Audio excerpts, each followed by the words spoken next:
I slammed my hands on the counter and yelled, "If nobody takes her today, they're putting her down tomorrow." My voice cracked as I stared at the shelter volunteer across from me, who looked just as helpless as I felt. The tiny dog in the corner of the cold, concrete room barely lifted her head, her tail bent awkwardly halfway through, resting limply on the floor. The sign on her cage read, "Broken tail, unadoptable." My heart pounded as I turned my gaze back to her, because I couldn't believe that one crooked little tail had doomed this sweet soul to a lonely fate.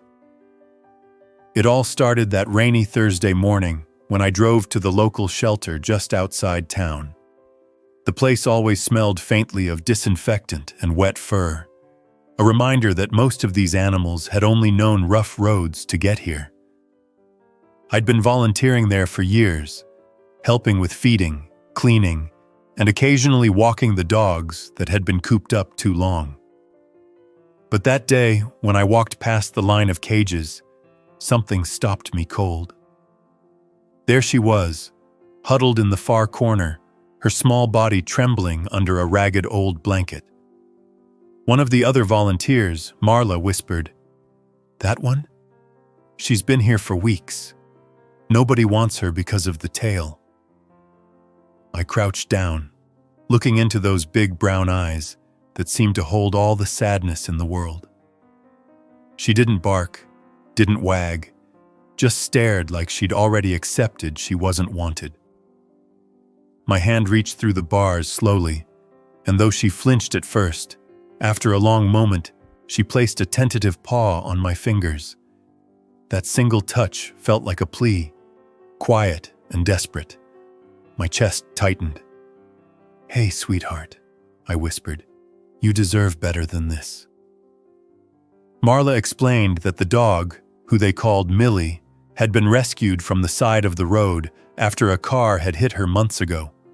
Her tail never healed straight, leaving it bent awkwardly. "People think it looks weird," Marla said with a sad shrug. "So they pass her by." I couldn't wrap my head around it. A tail was just a tail, but in the cruel lottery of who gets adopted, it meant everything. I spent hours sitting by her cage that day, talking softly, offering treats she only dared to nibble after long pauses. She didn't trust easily. You could see it in every cautious glance. But little by little, her eyes started following me when I moved, and her ears perked whenever I said her name. It was like watching a tiny spark try to lighten a storm. I promised myself right then I'd find her a home, even if it took everything I had. The next few days became a routine. I'd arrive early, bringing chicken pieces and sitting cross-legged on the cold floor outside her cage. Millie would inch closer each time, her little paws tentative on the concrete. Other people came and went, couples looking for the perfect dog, kids pointing at the fluffier, more playful pups. Nobody stopped for Millie. A man once glanced at her and muttered, "That tail looks broken," before moving on to another cage. My fists clenched, but I stayed quiet, turning back to her sad little face. On the fourth day, she finally let me hold her. I remember lifting her out gently, her small body trembling in my arms. She smelled faintly of shampoo and shelter dust. I pressed my cheek to her head and whispered, "I'll find you someone who sees you, Millie. I swear." And for the first time, her crooked tail gave a tiny wag, hesitant but real. But time was running out. The shelter was overcrowded, and I overheard the staff talking about how long certain dogs had been there. Millie's name was on the list, and my stomach dropped when I heard the words, "tomorrow morning." That's when I lost it at the front desk, demanding they give her more time. The volunteer just shook her head, saying, "We don't want this either, but we don't have space." I left that day with a heavy heart, vowing to do something. I spent the night making calls, asking everyone I knew if they could take her. Friends, neighbors, coworkers. Nobody said yes.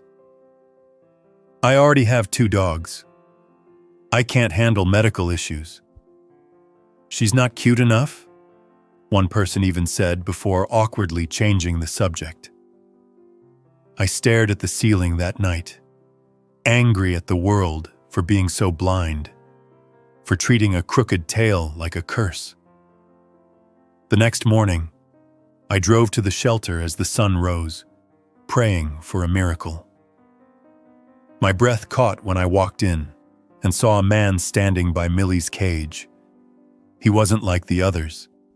He wasn't looking at the tail or the adoption card. He was kneeling, speaking softly to her while she, for the first time in weeks, crept toward the bars without hesitation. Something shifted in my chest. Maybe, just maybe, this was the answer we'd been waiting for. I walked closer, heart pounding, hoping this stranger would see what I saw in her, that she was worth saving, that love didn't need a straight tail. And in that moment, watching Millie gaze up at him with cautious hope, I dared to believe that this broken little dog might finally be about to find the person she'd been waiting for all along. I froze in place, afraid that if I made a sound, the moment would slip away and Millie would retreat back into her little shell of fear. The man kneeling by her cage had a soft, weathered look to him, like someone who had seen more than his fair share of hard days, but still carried kindness in his eyes. His voice was low and steady, words barely audible over the hum of the shelter. "Hey there, sweetheart," he said, extending a hand slowly through the bars. Millie sniffed, tail twitching uncertainly, and then did something I hadn't seen her do with anyone but me. She leaned forward and licked his fingers once, tentative but trusting. My breath caught. This could be it. I stepped closer, and he glanced up, startled to see me watching. "She's a shy one," he murmured, as if afraid to scare her off. I nodded, feeling my chest tighten. "Yeah, her name's Millie. She's been here too long." He looked back at her, eyes softening further. "She's beautiful," he said simply, and those 2 words hit me harder than I expected. Nobody had called Millie beautiful since she arrived here. Most people only saw the crooked tail, the nervous demeanor, the way she pressed herself into corners like she was trying to disappear. But this man didn't seem to see that as a flaw. He just saw her. We stood there in silence for a while, both crouched near the cage, both waiting to see if Millie would take another brave step. She did, inching closer, her bent tail wagging just a little faster now. It was like watching a fragile bridge being built between 2 lonely hearts. I swallowed hard and asked, "Are you thinking about adopting?" He hesitated, glancing at me, then back at Millie. "Maybe," he admitted quietly. "I lost my old girl a few months ago. Haven't been able to bring myself to look until today. I didn't think I'd find someone who needed me quite this much." Something stirred in me at his words, a tiny flicker of hope fighting its way up after days of despair. I leaned closer to the cage. "She needs someone who won't give up on her," I said softly. "She's had a rough start, but there's a sweet soul in there just waiting for the right person." He reached in a little further, and Millie licked his hand again, this time without hesitation. The crooked tail wagged harder, hitting the side of the cage with a soft thump. My throat tightened. It was like she knew. Over the next hour, we sat there together, letting Millie sniff his jacket sleeve, nibble treats from his palm, and eventually allow him to scratch behind her ears. The transformation was subtle but undeniable. She leaned into his hand, sighed softly, and looked up at him with a trust I hadn't seen before. It was as if something deep inside her whispered, "This one's different." The man introduced himself as Jack. He was quiet, thoughtful, the kind of person who didn't feel the need to fill silence with empty words. When he finally stood and looked at me, there was a steadiness in his expression. "I think I'd like to try," he said, almost hesitant, as if afraid he might be dreaming. My heart leapt, but I kept my voice even. "Try?" He nodded. "Take her home. See if she'll have me." I could barely hold back tears as I hurried to the front desk, telling the staff that someone wanted Millie. They looked shocked, glancing over toward the man still kneeling by her cage, now whispering softly to her like they'd known each other forever. Papers were drawn up, forms signed, and every minute felt like a victory snatched from the jaws of heartbreak. When they brought Millie out, she trembled in Jack's arms at first, but then buried her face against his chest as if she'd already made her choice. Watching them together was like witnessing a miracle unfold right in front of me, a story that had been waiting all along for the right chapter to begin. But this wasn't the end. Not by far. I walked with them to the parking lot, wanting to make sure Millie wasn't scared. Jack opened the door to his truck slowly, laying a soft blanket on the seat before setting her down gently. "We'll take it slow," he murmured to her. "No rush." His voice was full of patience, like he understood broken things didn't heal overnight. My chest ached in the best way as I stood there watching them, hoping with all my heart this was truly the start of her new life. Still, fear lingered under my hope. I'd seen adoptions fall through before. Sometimes people changed their minds, deciding it was too much work or too much mess. As Jack drove off with Millie curled on the passenger seat, I whispered a silent plea to the universe. "Please, don't let this be temporary. Let this be her forever." I spent the rest of that day restless, checking my phone even though I had no reason to expect news yet. My mind kept circling back to Millie's face, the way her eyes had softened when she looked at him, the cautious trust that had bloomed between them. For the first time in weeks, a fragile hope had taken root in me, one I didn't dare crush. Maybe, just maybe, this man could be the one to show her what it meant to be loved. No conditions, no expectations, just love for who she was. But as the sun set that evening, I couldn't stop wondering what was happening in that truck, on that first drive toward something entirely new for both of them. And deep down, I knew this was only the beginning of their story. Jack called me 2 days later, his voice quiet, but full of something that sounded almost like wonder. "She's eating out of my hand now," he said softly.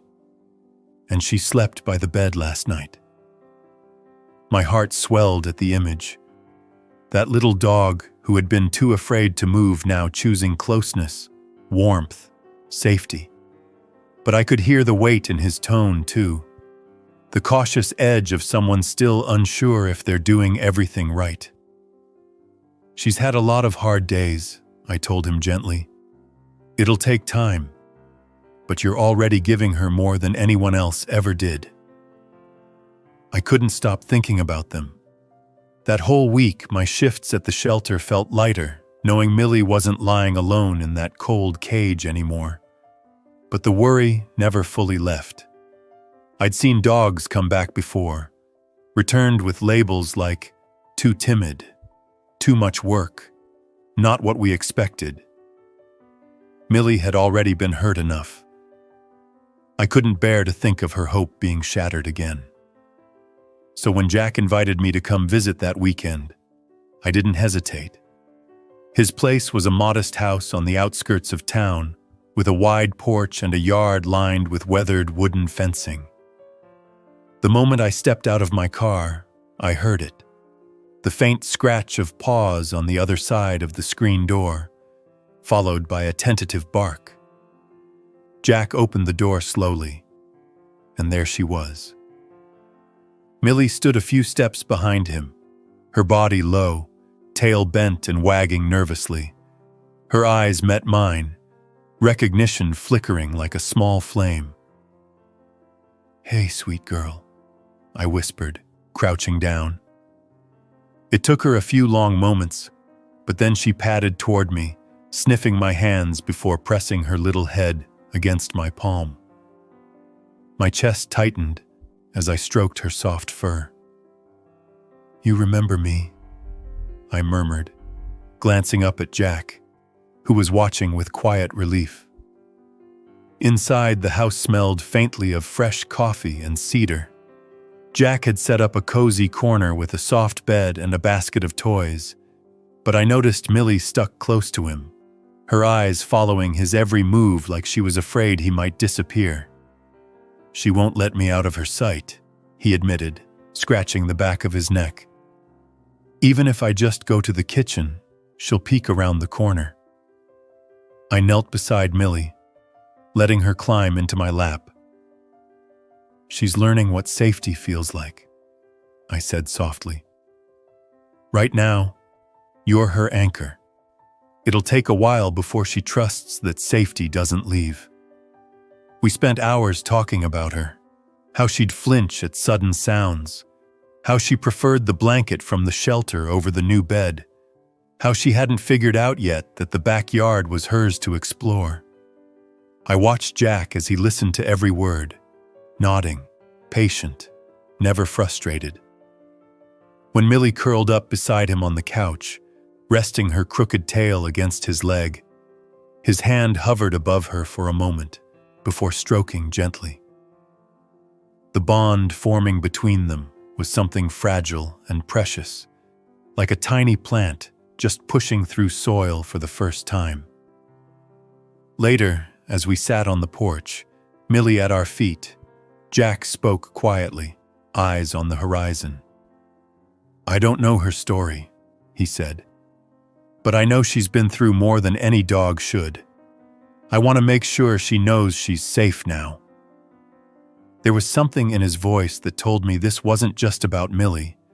It was about him, too. A man who'd lost his old companion, who knew grief and loneliness, who needed healing just as much as she did. Over the next few weeks, Jack kept calling with updates. The first time Millie wagged her tail when he came home. The first time she took a nap on his lap. The day she dared to chase a ball across the yard. Clumsy but joyful, like she was rediscovering what happiness felt like. Each story made me smile, made me believe a little more that maybe fate had finally stepped in where people had failed her before. But healing wasn't a straight path. There were hard days too. Jack called once late at night, his voice worried. "She had a nightmare, I think," he said. "Woke up shaking, crying. Wouldn't let me touch her for an hour." I talked him through it, reminded him that scars like hers ran deep, that sometimes all you could do was be there until the fear passed. He listened, quiet but determined to do right by her. One Saturday afternoon, about a month after the adoption, I visited again. This time, Millie greeted me at the door with cautious excitement, tail wagging in its crooked arc. She led me to the living room where Jack had left a blanket on the floor. She trotted over to it, lay down, and looked up at both of us like she wanted us to sit with her. We did, and soon she was stretched out between us, eyes half closed in bliss as we stroked her fur. It hit me then, this was what she'd been waiting for all along. Not perfection, not a flawless life, just someone who would sit with her and make her feel loved. As the sun dipped low that evening, Jack glanced at me, a small, genuine smile tugging at his lips. "She's not just surviving anymore," he said softly. I looked at Millie, her body relaxed, her tail giving that endearing, crooked wag, and felt my eyes sting. For the first time in her little life, she was finally home. The first hints of spring were just starting to show when Jack called me again, his voice lighter than I'd ever heard it. "You need to come see this," he said. There was laughter in his tone, soft but unmistakable, the kind that carried warmth even over the phone. I didn't need convincing. By now, visiting Millie and Jack felt less like a favor and more like visiting family I hadn't known I needed. When I pulled into his driveway that afternoon, Millie was already at the window, her crooked tail making happy little arcs against the glass. The moment Jack opened the door, she trotted out, not hesitant this time, but eager, like she'd been waiting for me all day. Jack followed her out, smiling as he wiped his hands on his jeans. "Watch this," he said, nodding toward the yard. He tossed a bright red ball across the grass, and to my absolute delight, Millie bolted after it without a trace of the nervousness she used to carry. Her little body bounded awkwardly, but with pure joy, her tail wagging crookedly the whole time. She pounced on the ball, trotted back to Jack, and dropped it at his feet before nudging it with her nose as if to say, "Again." I laughed, clapping my hands. "Jack, she's playing, really playing." My heart felt full watching her run, free and happy, in a yard that belonged to her now. Jack nodded, his smile widening, but there was something emotional in his eyes too, like watching her joy was healing a part of him that had been quiet for a long time. We spent the afternoon throwing that ball, giving her treats, and watching as she explored every corner of the yard with newfound confidence.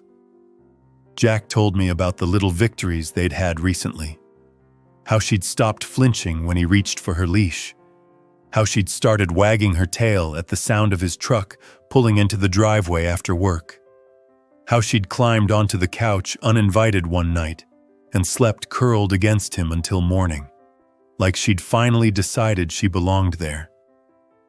But not everything was easy yet. At one point, a car backfired on the street, and Millie immediately froze, her body tense, ears back, tail tucked tight. She darted to Jack's side, trembling. Jack crouched beside her, murmuring soothing words, letting her hide against him until the fear passed. I watched the tenderness with which he handled her, the patience in his every move, and felt a lump in my throat. "You're good for her," I said softly. He glanced up, surprised, then smiled a little. "She's good for me, too," he admitted, his hand resting gently on her back. As the sun set, we sat on the porch, Millie lying between us, her eyes half closed as the last light faded. Jack opened up about his old dog, Daisy, how losing her had left a hollow place in his life he didn't think anything could fill. "I didn't know if I could do this again," he confessed quietly, staring out at the yard. "But then I saw Millie, and I thought, maybe we could help each other." I looked at Millie, who had shifted closer to him, her head resting on his boot, like he was her safe place now, and felt tears prick my eyes. We talked long into the evening about second chances, about how some souls just find each other when they need it most.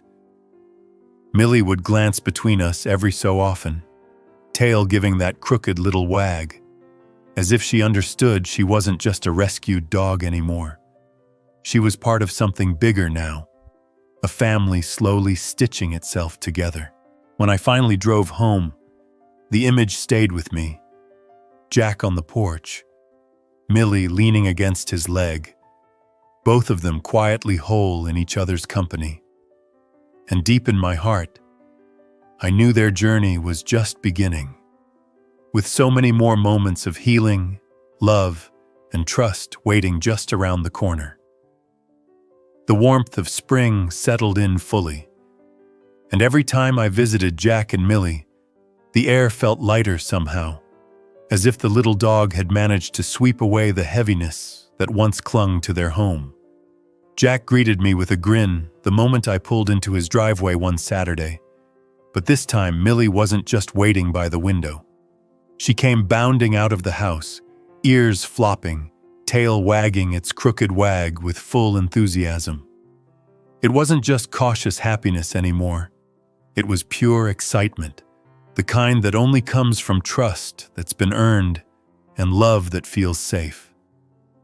Jack laughed as Millie barreled toward me. "I think you're one of her favorite people," he teased, leaning against the porch rail. I knelt down, arms open, and Millie leapt into them without hesitation. Her soft little whines of greeting melted my heart. This was a far cry from the dog I'd met at the shelter, the one who cowered in the corner, unsure whether hands reaching out meant kindness or pain. Inside, I noticed small changes around Jack's home. There were toys scattered across the living room, a blanket on the couch that looked well-loved, and a water bowl in the kitchen that had clearly been topped off before I arrived. It felt like a space that belonged to both of them now, not just a house where a man happened to live with a dog. Jack had made room for Millie in his life, in every corner of it. He handed me a cup of coffee as we sat down. "She's been sleeping through the night lately," he said, a soft smile playing on his lips. "No more nightmares, at least not as many. And when I leave for work, she waits by the window, but she doesn't panic anymore." "That's because she knows you'll come back," I said, glancing at Millie, who was now curled at Jack's feet, tail tapping gently against the floor. "She trusts you, Jack. That's huge for her." He leaned down to scratch behind her ears, his expression tender. "She saved me, you know," he said quietly. I tilted my head, curious, and he continued. "After Daisy passed, the house felt empty, like I was just going through the motions. But now, I come home and there's this little soul waiting for me, happy just because I exist. She gives me a reason to keep moving." We decided to take Millie for a walk to the nearby park that afternoon. At first, Jack had mentioned she was scared of leashes, of the outside world, but today she trotted along beside him, sniffing the fresh grass and wagging her tail at birds flitting through the trees. People we passed smiled at the sight of her, this tiny dog with a bent tail and a newfound spark in her step. One little girl asked to pet her, and though Millie hesitated for a moment, she leaned forward and accepted the gentle touch. Jack's eyes softened as he watched. "She's brave," he murmured. I smiled, feeling proud of both of them. We found a sunny patch in the park and sat down while Millie explored nearby. Jack started telling me more about his life before Millie. The loneliness after Daisy, the quiet that wasn't peaceful but heavy. How he'd walked into the shelter that day thinking he was just looking, not ready for another dog. And then he saw Millie sitting there, eyes full of fear and longing all at once. "It felt like she needed me," he said. "But the truth is, I needed her too." Millie eventually trotted back to us, dropping a stick at Jack's feet with an expectant look. We spent the next hour tossing that stick, laughing every time she ran after it like it was the most important job in the world. The crooked wag of her tail became the rhythm of our afternoon, a quiet reminder that happiness doesn't have to be perfect to feel real. Later, as we headed back, Millie stayed close to Jack, her leash loose, her steps steady. The bond between them was unspoken but strong, built on trust, patience, and love that neither of them had been sure they'd find again. Watching them together made my chest ache in the best way, like I was witnessing something rare and beautiful blooming right in front of me. That night, as I drove home, I couldn't stop smiling. The world hadn't been kind to Millie before, but now, every day with Jack seemed to stitch new threads of joy into her story. And I knew deep down, this was just the beginning of something truly special for them both. The weeks that followed brought even more change, and every visit to Jack's house felt like stepping into a place where healing was quietly unfolding. Millie greeted me at the door each time now, not just wagging her crooked tail, but hopping excitedly, little paws tapping against the floor as if she couldn't wait another second to see me. Jack stood behind her, his own smile just as warm, and I couldn't help but think how both of them had come so far in such a short time. One sunny Saturday morning, Jack suggested a trip to the lake. "I want to see how she does with water," he said, glancing at Millie, who perked up at the sound of his voice even if she didn't know the words. We packed a small bag with snacks, bottled water, and a blanket, then loaded Millie into the truck. She stuck her head out the window the entire ride, ears flapping, tail wagging at every passing tree and field. The sight of her pure joy made both of us laugh more than we had in a long time. When we arrived, the lake stretched out before us, glittering under the morning sun. Jack unclipped Millie's leash once we found a quiet spot away from other visitors. At first, she just sniffed the sand, testing the ground beneath her paws. Then, with an uncertain glance back at Jack, she trotted toward the water. A tiny wave lapped at her feet, and she jumped back, surprised but curious. Jack crouched beside her, dipping his hand in the water and letting it trickle through his fingers. "See, Millie? It's safe," he said softly. Slowly, step by step, she followed his lead until her little paws were in the shallows. By the time we spread the blanket and sat down, she was splashing happily, darting in and out of the water as if discovering a whole new world. We watched her play, Jack leaning back on his elbows, looking more relaxed than I'd ever seen him. "You know," he said quietly after a while, "I used to think happiness came in big, life-changing moments. A promotion, a new house, big milestones. But now, watching her do something as simple as learning to trust water, that feels bigger than all the rest." I nodded, understanding what he meant. Millie had a way of making every small thing feel like a victory worth celebrating. When she chased a seagull clumsily or rolled in the sand with her crooked tail wagging wildly, we cheered for her like proud parents. When she curled up next to Jack on the blanket, damp and tired, but content, it felt like the universe had handed us a reminder that joy could be quiet, simple, and still completely overwhelming. On the way home, Millie slept between us on the truck's bench seat, her head resting on Jack's thigh. He looked down at her, brushing a hand over her soft fur. "I can't imagine life without her anymore," he admitted. His voice was low, thoughtful. "She's not just my dog. She's family now." I saw the truth in his words, in the way he looked at her like she was a piece of his heart he'd been missing all along. Over the next week, Jack kept sharing little updates with me. Millie had started bringing him her favorite toy every morning, a quiet way of asking for playtime before he left for work. She greeted neighbors with cautious friendliness, no longer shrinking back at every new face. And most of all, she'd taken to sleeping beside him every night, curling up as close as she could, breathing deep and easy, safe at last. One evening, I stopped by unannounced to drop off some treats I'd found at the pet store. I found Jack on the porch, guitar in hand, singing softly while Millie lay beside him, eyes half closed, tail thumping lazily in time with the music. The sight was so peaceful I didn't want to interrupt.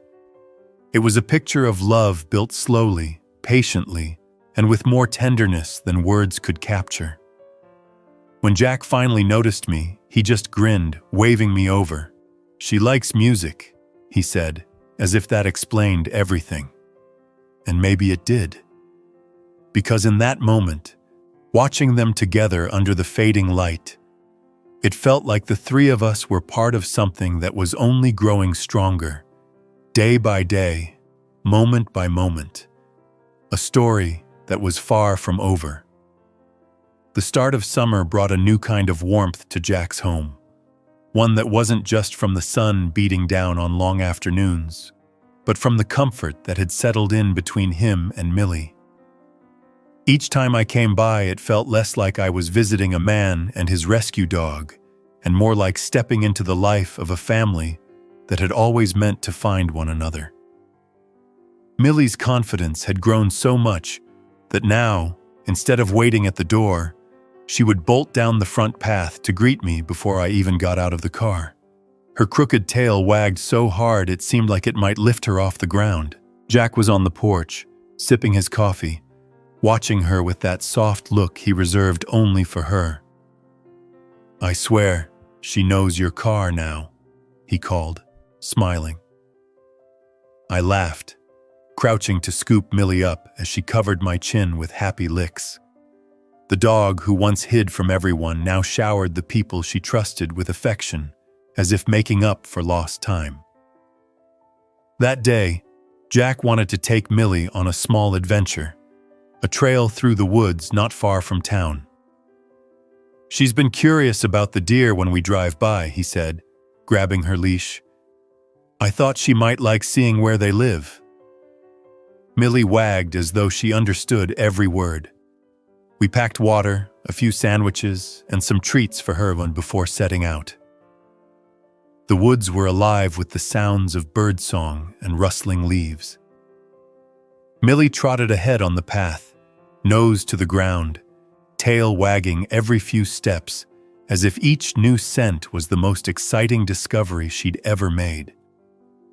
She darted between trees, ears perked, then ran back to check on Jack before bounding forward again. Her joy was infectious, and soon Jack and I were laughing, calling after her, letting the peacefulness of the forest sink into our bones. Halfway through the trail, we stopped near a small clearing where sunlight filtered through the branches. Millie found a fallen log and hopped up on it, looking proud of herself as Jack cheered her on. He tossed her a treat, and she caught it mid-air, landing in the grass with a happy bark. "She's come such a long way," I said, watching her. Jack nodded, his gaze soft as he followed her movements. "She used to shake at every little noise," he murmured. "Now look at her. She's free." We stayed in that clearing for a while, eating our sandwiches and tossing sticks for Millie, who raced back and forth until she collapsed beside us, panting happily. Jack reached down to stroke her fur, his hand gentle. "Sometimes I wonder who rescued who," he said with a quiet laugh. "I thought I was giving her a home, but she's given me a reason to get up every morning." His voice was full of something deeper than happiness. It was gratitude, like he'd been given a second chance at life and wasn't about to take it for granted. On the way back, we came across another hiker with a small dog. Millie hesitated at first, but then, after a little sniff and a wag of her tail, greeted the other dog politely. Jack's face lit up at the sight. "That's new," he whispered, and I could hear the pride in his voice. Every step forward Millie took was a milestone for both of them. When we got home, Millie curled up on the porch swing between us, eyes drooping as the evening breeze carried the scent of wildflowers. Jack set down his glass of lemonade and looked over at me. "You know," he said thoughtfully, "there was a time I thought I'd just go through life alone after Daisy. But Millie showed me there's always room for love, even when you think you've run out of space for it." I glanced at Millie, who stirred just enough to nudge Jack's hand with her nose before sighing happily in her sleep. "She knew you needed her," I said softly. Jack nodded, his eyes never leaving Millie. "And I'll spend the rest of my life making sure she knows she's safe now," he promised quietly. The three of us sat there for a long while, the sun dipping low, the world around us still and peaceful. It felt like the beginning of something bigger than any of us could put into words, a story still unfolding one gentle moment at a time. August rolled in with warm breezes and long evenings, and every day seemed to bring another small victory for Millie. Each time I stopped by Jack's house, I found something new that showed just how far she had come from the timid, broken-tailed pup no one wanted. She had claimed the couch as her favorite spot, learned how to wait patiently for treats, and even started wagging her tail when strangers passed the yard, something Jack never thought he'd see. The bond between them was growing deeper with every sunrise, like roots spreading silently beneath the surface, strong and unbreakable. One Friday afternoon, Jack called me with an idea. "There's a small fair over in Willow Creek this weekend," he said, sounding a little hesitant. "I was thinking of taking Millie, see how she does with a crowd. But I could use another pair of hands, just in case." I agreed without hesitation, knowing how important this step was for both of them. Social settings had always been hard for Millie, and Jack wanted to help her learn that the world could be safe and kind. The fairground was buzzing with life when we arrived the next day. The scent of popcorn and fresh hay filled the air, mingling with laughter and the sound of country music drifting from the main stage. Millie stayed close to Jack at first, her body tense, ears flicking at every unfamiliar sound. But his calm presence, his steady hand holding the leash, gave her courage. Bit by bit, she started exploring, sniffing the grass, wagging her crooked tail tentatively as children ran past. We wandered through the rows of stalls, stopping to watch a clown make balloon animals and a young couple dance to the music. Millie drew a few curious looks, her broken tail catching people's eyes, but Jack met every glance with quiet pride, never once letting her think she was anything less than perfect. A little girl approached hesitantly, asking if she could pet Millie. Jack crouched down to Millie's level, giving her time to decide. After a moment, Millie stepped forward, tail wagging softly as the girl stroked her fur. The smile on Jack's face was one I knew I'd remember for years. Later, we sat on the grass near the edge of the fair, watching the sun dip low as Millie chewed on a stick she'd found. Jack leaned back on his hands, his gaze fixed on her. "She's brave," he said quietly, almost to himself. "Braver than I'll ever be. After everything, she still tries to love the world." His words carried a weight I felt deep in my chest. Millie, who had been tossed aside and left unwanted, was learning to trust again. And in doing so, she was teaching Jack, and all of us, what resilience really looked like. As the evening lights came on and fireflies began to flicker, Millie curled up between us, tired but content. People passed by, some stopping to say how sweet she was, others just smiling at the sight of her nestled safely with Jack. Each time he thanked them with a quiet nod, but his focus never strayed from her for long. This was his family, his responsibility, his heart. The ride home was peaceful, Millie's head resting on Jack's knee as the truck hummed along the dark country roads. He reached over to scratch behind her ears, murmuring softly, words meant only for her. I sat quietly, not wanting to break the spell of that moment, knowing it was something precious, something neither of them had ever thought they'd find. Back at the house, Millie climbed onto the porch swing before we could even take off our shoes, as if claiming the spot as a perfect ending to the day.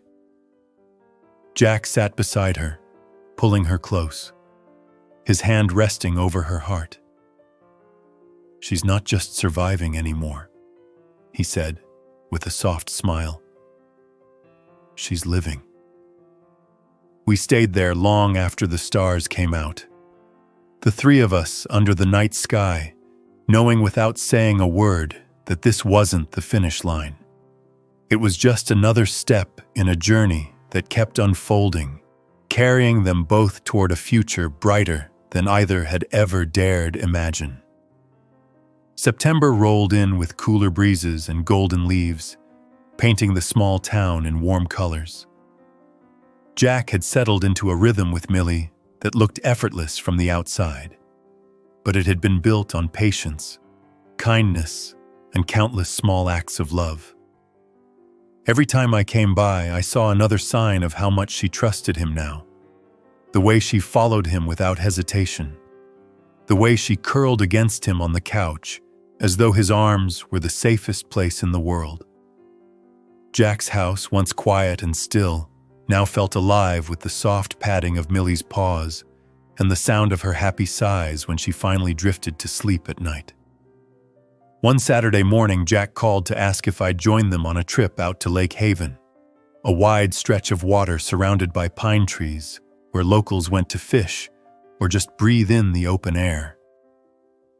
Millie had never been near a lake before, and Jack thought it might be good for her to experience something new. When I arrived, she bounded to the truck, tail wagging crookedly, ready for the next adventure. The drive was filled with sunlight streaming through the windows and soft country music playing low on the radio. Millie sat between us, looking out the window with curious eyes as the world rolled by. Jack glanced down at her, smiling softly, one hand resting on her back, like a promise that he would never let anything hurt her again. At the lake, the air was fresh and cool, carrying the scent of water and pine. Millie hesitated at first, unsure of the shifting ground near the shore. But with Jack's encouragement, she stepped closer, sniffing the rippling water. When he tossed a small stick just a few feet out, she ran after it, splashing into the shallow waves. For the first time, she barked, not out of fear, but pure excitement, and came trotting back to him with the stick clamped in her mouth, tail wagging wildly. Jack knelt down, his laughter carrying across the quiet lake, and hugged her like he'd just been given the world. We spent hours there, throwing sticks, walking along the tree line, and sitting on the weathered dock with our feet dangling above the water. Millie lay between us, her head on Jack's boot, watching the sunlight dance on the lake's surface. There was a stillness to that moment, not empty, but full, like every piece of pain from her past was being washed away by the simple fact that she was loved, wanted, and finally home. Later, as we sat on the dock eating sandwiches, Jack spoke quietly, almost like he was afraid to break the spell of the day. "When I first saw her at the shelter, I knew she'd been through something," he said, eyes on the horizon. "But I didn't know just how much I'd need her. I thought I was saving a dog. Turns out, she's been saving me right back." His words hung in the air, honest and raw, while Millie nudged his hand as if agreeing. On the drive back, Millie curled up between us again, damp and tired, but happier than I'd ever seen her. Jack glanced my way once, his face soft with something I couldn't quite name, and said, "You know, I don't think I've ever felt this kind of peace before. It's like she put all the broken pieces of my life back together just by being here." When we got home, the evening settled gently over the house, the scent of pine still clinging to our clothes. Millie climbed onto the porch swing first, curling up with a content sigh, while Jack sat beside her, resting his hand on her back. "This is what I imagined forever feeling like," he said softly, looking at her, his voice full of quiet certainty. The three of us stayed there until the stars appeared, wrapped in a silence that wasn't empty at all. It was full of the kind of love that doesn't need words to be understood, a promise of many more days just like this, unfolding slowly, one cherished moment at a time. October arrived with crisp air and the smell of falling leaves, painting the small town in deep reds and golds. Jack had started a new routine with Millie, long morning walks through the wooded trails that wound behind his property. Each day, I'd see them heading out, Millie's crooked tail wagging as if she knew that these walks were their time, their quiet way of saying the world was finally good again. But this month would bring challenges they hadn't faced yet, moments that would test just how far they'd come together.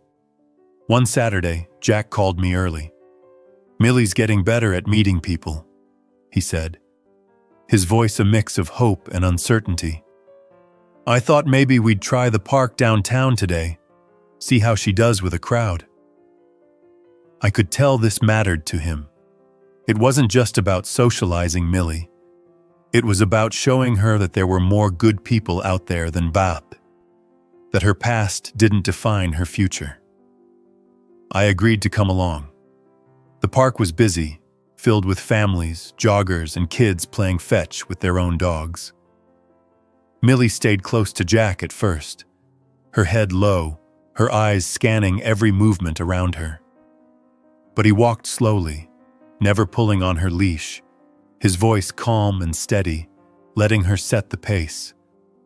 Bit by bit, she started to relax, sniffing the grass, wagging her tail at a boy tossing a frisbee nearby. A few people asked to pet her, and each time Jack crouched down with her, letting her decide. Slowly, she began to lean into the kind hands offered to her, as though realizing that not everyone wanted to hurt her. At one point, a big dog barked loudly, startling Millie. She froze, tail tucked, eyes wide. Jack immediately knelt down, blocking out the noise of the park for her.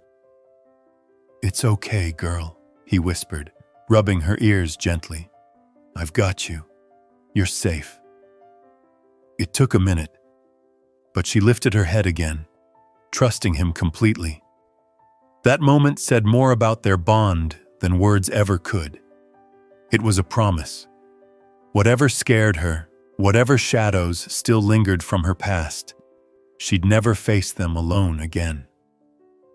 Later, we found a quiet spot under a big oak tree where Millie sprawled out in the grass, belly up, soaking in the sun. Jack chuckled, lying beside her, his arm resting across her chest like he was holding on to the most precious thing in the world. "You think she knows she's home now?" he asked softly, glancing my way. I smiled, watching Millie's eyes drift closed, and said, "I think she's known since the day you walked her out of that shelter." On the way back to the truck, an older woman stopped us. She knelt beside Millie, gently stroking her crooked tail, and said, "This little one is lucky to have you." Jack didn't hesitate, his voice quiet but sure when he replied, "No, ma'am, I'm the lucky one." The ride home was peaceful, Millie dozing with her head in Jack's lap while he hummed softly to the radio. Back at the house, as evening settled in, they curled up on the porch swing together, the fading light wrapping them in gold. Jack scratched behind her ears, looking out over the yard, and murmured, "We've still got a long way to go, girl." but as long as it's you and me, we'll make it." That night, as I left their house, I glanced back to see them through the window. Millie nestled against Jack on the couch, both fast asleep. There was something about that sight that stayed with me long after I drove away. A man who once lived a quiet, lonely life, and a dog once left behind, now building a future together, one small, loving moment at a time. The story wasn't over, not even close. This was just another day in a life that was slowly turning into everything they both deserved. November brought a chill to the air, the kind that hinted at winter's approach without yet biting too hard. Jack had taken to lighting a fire in the evenings, the flicker of flames casting a warm glow across the living room where Millie lay curled on her blanket, completely at ease. Watching them together now, it was hard to remember the skittish, hesitant little dog I first met months ago. But progress doesn't erase the past. It simply builds a softer, safer place for it to rest. One morning, Jack called with an idea that made me smile immediately. "There's a little farm out near Mason Ridge," he said. "Pumpkin patch, hay rides, the whole deal. Thought it might be good for Millie to see more of the world, meet some new folks before the weather turns." I agreed to join them, knowing how much these small steps meant for both of them. When we arrived, the farm was alive with families picking pumpkins and sipping hot cider, children running through corn mazes while the scent of autumn spices filled the air. Millie hesitated at first, the noise and bustle unfamiliar, but Jack was patient as always, keeping his hand on her harness, speaking softly to guide her through the crowd. Bit by bit, she relaxed, her ears perking up at the sound of laughter, her nose twitching at the smell of fresh apple pies cooling on a nearby table. We stopped by a pen where a few goats were nibbling on hay. Millie tilted her head, curious but cautious. Jack crouched down beside her, pointing gently. "See them, girl? They're friends." Slowly, she edged closer, her tail giving a tentative wag as one goat bleated softly. It was another tiny step forward, a quiet victory only Jack and I truly understood. Later, we rode on a hay wagon pulled by two big horses, the sky painted with streaks of orange and pink as the sun dipped lower. Millie sat between us, her body pressed against Jack's leg, watching the world pass by with wide eyes. Jack leaned down to whisper something to her, words too soft for me to catch, but I saw the way her tail started wagging again, crooked but full of life. Afterward, we sat by a bonfire where people toasted marshmallows and shared stories. A little girl approached, asking shyly if she could pet Millie. Jack looked at Millie first, letting her choose, and when Millie stepped forward, the girl's face lit up. "She's beautiful," the child said, stroking her gently. Jack smiled, his eyes warm as he replied, "She sure is." On the ride home, the truck was filled with the quiet hum of the heater, the smell of straw still clinging to our clothes. Millie slept soundly, her head resting on Jack's lap, and I could see something settling in him too, a peace that hadn't been there before she came into his life.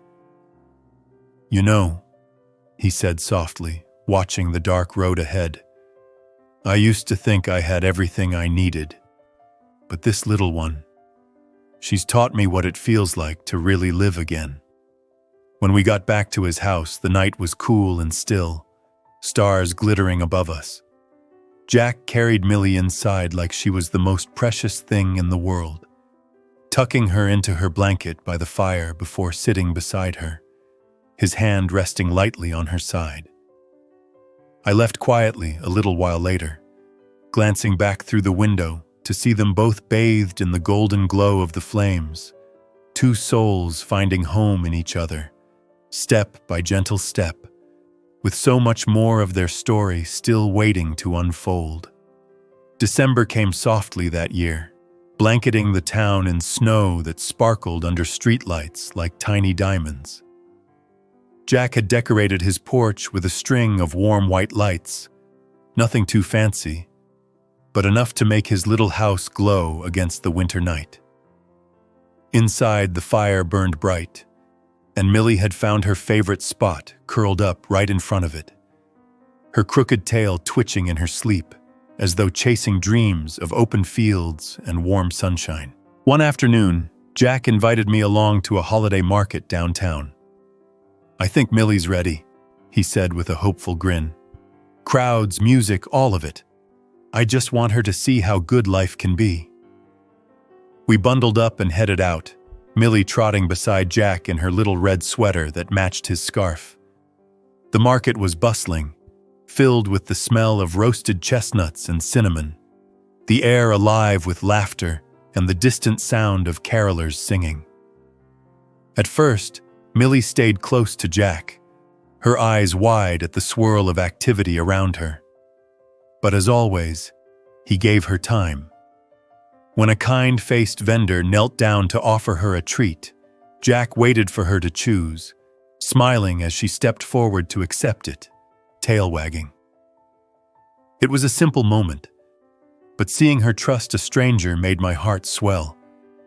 Bit by bit, the scars of her past were fading, replaced with new, brighter memories. We stopped by a booth selling handmade dog toys, and Jack crouched beside Millie, letting her sniff at everything before picking a soft, plush bone that made her eyes light up. "This one's for you, girl," he said gently, slipping a few bills into the vendor's hand. The look on Millie's face as she clamped her jaw around her new toy was pure happiness, the kind that comes from finally having someone who wants you, no matter how broken you've been. As evening settled, snow began to fall, tiny flakes landing on Millie's nose as we walked back toward the truck.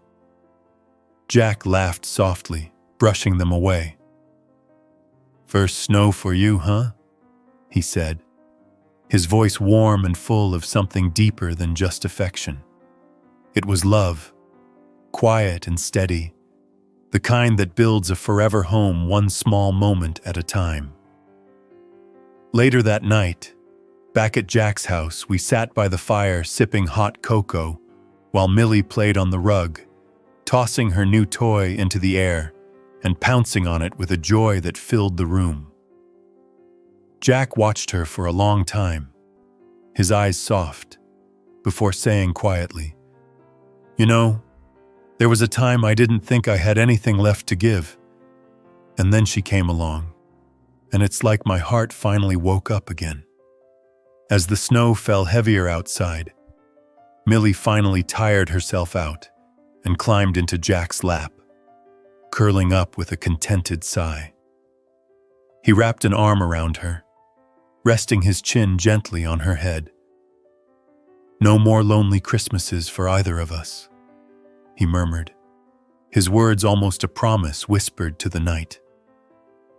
The fire crackled, the lights glowed softly, and for a long while, there was nothing but warmth and quiet peace between the man and the little dog who had once been unwanted, both of them finally finding where they belonged, with so much more of their story still ahead. January brought crisp mornings and skies the color of pale glass, with frost painting lace-like patterns on windows and the fields around Jack's home blanketed in white. Millie had taken to bounding through the snow every morning, leaving little trails of paw prints that wound across the yard, her crooked tail wagging high as if every fresh flake was a gift made just for her. Watching her play like that felt like witnessing a small miracle, knowing where she had started and how far she had come. One Saturday, Jack had an idea to take Millie to the frozen lake just outside town, a spot where locals gathered to skate and sip coffee from thermoses, bundled in scarves and heavy coats.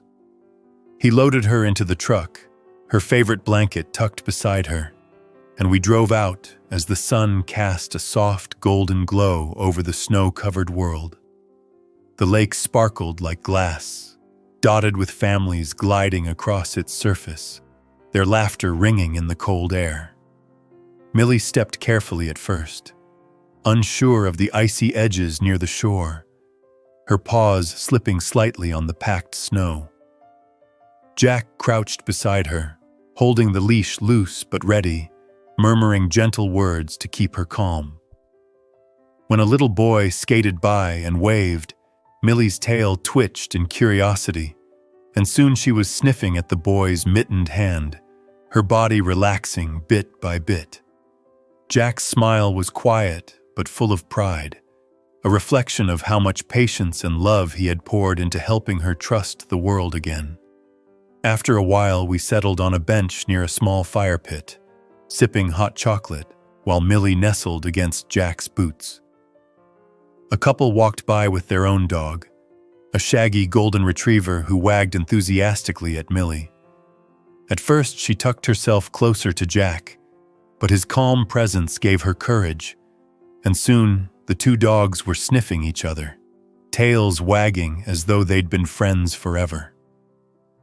It was another one of those moments that spoke volumes, a quiet victory stitched into the fabric of this new life she was building with him. As the sun began to dip low, Jack pulled his coat tighter and glanced down at Millie, who was watching the ice skaters with fascination.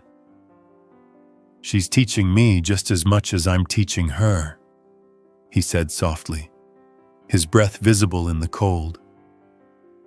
"I thought I was saving her, but maybe she's the one saving me." There was a weight to his words, the kind that comes from a man rediscovering pieces of himself he thought were gone forever. The drive home was silent, except for the hum of the heater and Millie's soft snores from the back seat. The warmth of the truck and the slow rhythm of the road made it feel like time itself had softened, every mile another thread binding Jack and Millie closer together. When we got back, Jack carried her inside, setting her gently on her blanket by the fire, as if she were the most precious thing he'd ever held. Later that evening, with the house quiet except for the crackle of flames, Jack sat beside Millie, his hand resting lightly on her back. "We've got so much ahead of us, don't we, girl?" he whispered, his eyes fixed on the little dog who had once been unwanted, now the center of his world. She stirred, leaned into his touch, and let out a sigh that sounded like contentment itself. The moment lingered, warm and full of promise, a reminder that sometimes life saves its best surprises for when you least expect them, and their shared story was still only just beginning. By February, the snow had started to melt in patches, leaving behind muddy trails and damp grass where Millie loved to roll around, her fur getting messy in a way that made Jack laugh every time. The days were slowly growing longer, and there was a sense of newness in the air, as if life was stretching itself awake after a long winter.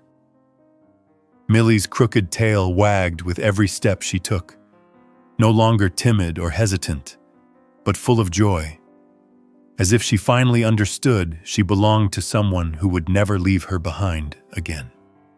One weekend, Jack decided to take Millie on a longer adventure than usual.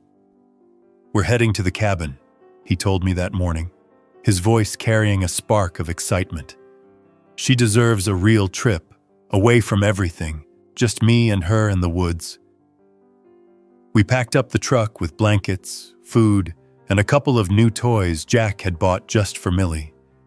She sat in the back seat, watching the world go by through the window, her head tilting every time the truck hit a bump or a bird flew past. The cabin was a small wooden place tucked into the edge of a forest, with a lake not too far away and a porch that looked out onto nothing but trees. As soon as the truck stopped, Millie leaped out, nose to the ground, tail wagging in eager bursts as she explored her new surroundings. Jack watched her with a quiet smile, his hands shoved into his jacket pockets, as if just seeing her like this made every ounce of effort worth it. The first evening, we built a fire outside. The air cool but not biting, the smell of pine mixing with wood smoke. Millie sat between Jack's boots, eyes wide as she watched the flames dance.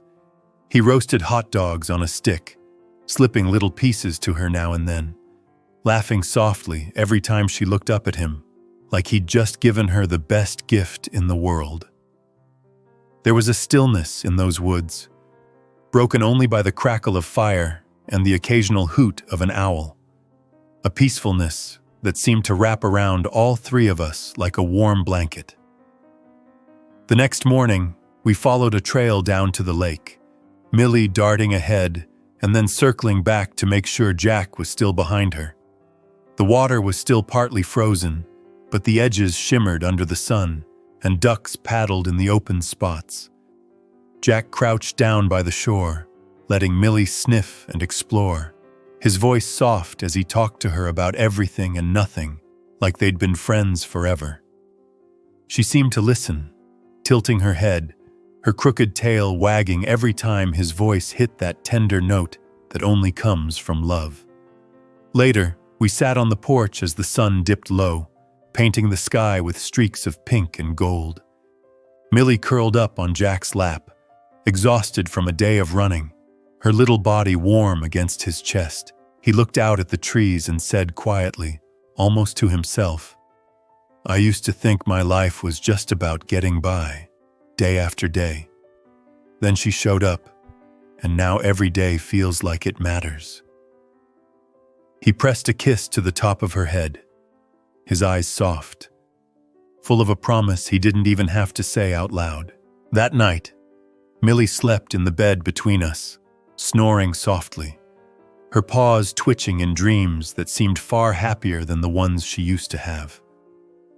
The cabin was silent, except for the sound of her breathing, and there was a kind of peace there I hadn't felt in years. As I drifted off, I thought about how strange it was that a little dog nobody wanted could change a man's world so completely, and how beautiful it was to see two souls find the home they'd been searching for all along, with so much of their story still waiting to be written. March arrived with sudden bursts of rain that washed away the last of the snow, leaving the earth soft and full of the scent of new beginnings. Millie had grown more confident with every passing week, bounding through puddles without hesitation, her crooked tail wagging in gleeful arcs. The bond between her and Jack had only deepened. Every look, every shared moment woven into a quiet tapestry of trust and love. One weekend, Jack decided it was time to take Millie to the town's Saturday market for the first time. He had hesitated for weeks, worried the crowds might overwhelm her. But something in her eyes that morning, a spark of curiosity as she watched him lace his boots, convinced him she was ready. He clipped on her leash, crouched to give her a gentle pat, and said, "We're going to meet some new friends today, Millie. Don't worry, I'm right here." She tilted her head, ears twitching, as though she understood every word. The market was alive with color and chatter, stalls filled with fresh produce, homemade pies, and flowers that filled the air with sweetness. Millie walked close to Jack at first, glancing nervously at passing strangers, but his steady hand and soft reassurances kept her grounded. Before long, she was sniffing baskets of apples and wagging her tail at children who knelt to pet her, their laughter ringing like bells. A woman selling flowers handed Jack a small bouquet and said, "She's got a brave little heart, that one." Jack's smile was quiet but full of pride as he tucked a daisy behind Millie's collar, making her look like the happiest pup in the world. Later, they sat on a bench near the edge of the market, sharing a cinnamon roll while Millie watched the world go by. She rested her chin on Jack's knee, eyes soft, content in the simple joy of being by his side. He stroked her fur and said softly, "You know, I never used to stay long in places like this. Always felt like I didn't belong. But with you, it feels different. Feels like maybe we've both found where we're meant to be." It was a tender confession, one he didn't seem to realize he'd said out loud until Millie licked his hand, as if answering him with her own kind of love. On the walk home, the sky opened up with a light rain, but neither of them minded. Jack pulled his jacket over Millie to keep her dry, jogging the last few blocks with her safely bundled in his arm. By the time they reached the house, both were laughing, the kind of laugh that spills out easily when you're simply happy to exist in that moment together. That evening, as the rain tapped against the windows, Jack sat on the couch with Millie curled against his chest, the little daisy still tucked in her collar. He whispered to her, his voice thick with something soft and deep. "I don't know how I ever thought life was fine before you. Feels like you've stitched me back together, one wag of that broken tail at a time." Millie let out a quiet sigh, her body warm and trusting against his, and the house felt fuller, safer, brighter because of the love they shared, a love that was only growing stronger, with endless days still ahead of them. April arrived with warm breezes that carried the scent of blooming lilacs and new grass. Jack's front porch, once plain and quiet, now bloomed with flower pots and an old wooden swing that creaked gently under the weight of late afternoon peace. Millie had made herself queen of the porch, stretched out under the railing with one paw dangling over the edge, her crooked tail sweeping slowly like a metronome to the rhythm of her quiet contentment.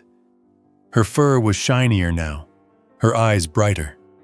Even strangers could tell she was no longer a dog waiting to be loved. She had been loved so fully, so patiently, that she had bloomed into something whole. That month, Jack had started writing down little things about Millie. Not just memories, but moments. The first time she didn't flinch at thunder. The first time she barked protectively at a squirrel on the fence. The way she snored when she slept too deeply, and how she always brought him her favorite toy when she wanted to sit close. He kept the pages in a small leather notebook on the side table next to his favorite chair. "She deserves to be remembered," he told me one afternoon, flipping through the pages with a fond smile.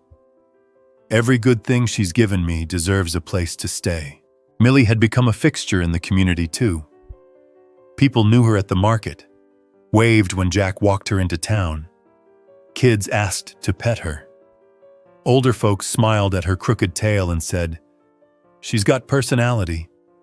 She took it all in stride, never pushing too far, but never hiding anymore either. Every inch of her said, "I'm here, and I'm loved, and that's enough."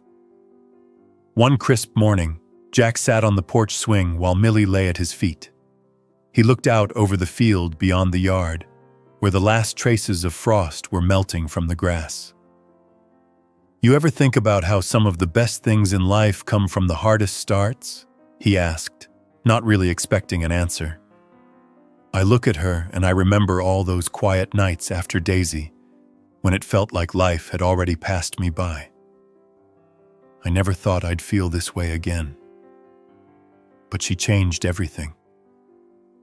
Millie lifted her head at the sound of his voice, stood, and placed her paws gently on his knee. Jack smiled and scratched under her chin. "Hey girl, I see you." That afternoon, the two of them took their usual walk along the tree-lined path behind the house. The birds were singing, the trees just beginning to bud. Millie walked a little slower these days, but she never lagged behind. Jack never rushed her. He let her stop and sniff the air, let her sit when she was tired, always by her side without complaint. At one point, They stopped near the creek where she used to splash during warmer months. Jack sat on the bench, and Millie rested beside him. The breeze ruffled her ears, and for a long time neither of them moved. The silence wasn't heavy. It was peaceful, the kind of stillness that says everything without needing words. That evening, the sky turned a soft violet. Jack lit a fire in the backyard pit and watched the flames crackle while Millie curled up beside him on the old wool blanket she always chose. He placed a hand gently on her back and said, "You've given me more than I ever thought I'd have again. You were the beginning of all the good that came back to me." Her breathing was slow and even. She blinked up at him, then rested her chin on his boot. As the stars came out, Jack sat in silence, watching the night sky shift. He didn't think about the shelter or the years before her. He thought only of the days they had lived together. Every porch nap, every walk, every early morning she greeted him with that little crooked tail wagging just for him. Millie passed away quietly that night, under a soft blanket, in the home she had made her own. Jack was beside her, his hand resting over her chest, whispering how loved she was, how much she had given, and how she had never been alone, not for a single moment since the day he took her home. He buried her beneath the old oak tree in the backyard, the one they passed every day on their walks. He placed a stone there, smooth and simple, with her name and the words she had proven true every day. "You were always enough." In the weeks that followed, Jack kept walking the same path. He still paused by the creek, still sat on the porch swing in the evenings. The house was quieter, yes, but not empty. Millie had filled it with a kind of love that doesn't disappear. He would see her in the flick of a shadow, hear her in the quiet thump of the wind, feel her beside him in the spaces where she used to sleep. One spring morning, a neighbor stopped by with a young dog who had been found wandering near the woods. She asked Jack if he might take him in, just for a little while, until someone could adopt him. Jack knelt down slowly, looked into the uncertain eyes of a dog who didn't yet know what it meant to be safe. He reached out a hand. "Hey there, buddy," he said gently, voice steady. "It's okay. You're not alone." And just like that, love began again.